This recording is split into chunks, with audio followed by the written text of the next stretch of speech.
इतर कारखाना एकत्रित येऊन या ठिकाणी बसून आपण कोणत्या ना कोणत्या मार्गाच्या माध्यमातून चालू केला असता, परंतु कारखान्याच्या विरोधामध्ये दरोडेखोरांची टोळी एकत्र आली. म्हणजे यांना या व्यवस्थेवरती दरोडा घालायचा आहे आणि या सभासदांच्या डोळ्यामध्ये माती फेकून अपप्रचार करून कुठंतरी आपलं घर चालतंय का याकडे लक्ष ठेवणारी टोळी एकत्र या कारखान्याच्या विरोधामध्ये आले.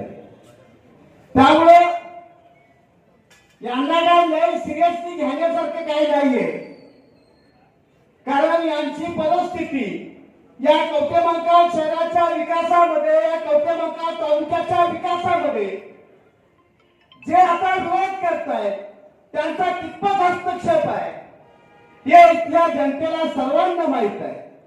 त्यामुळे या कारखान्याची निवडणूक ही औपचारिक आहे.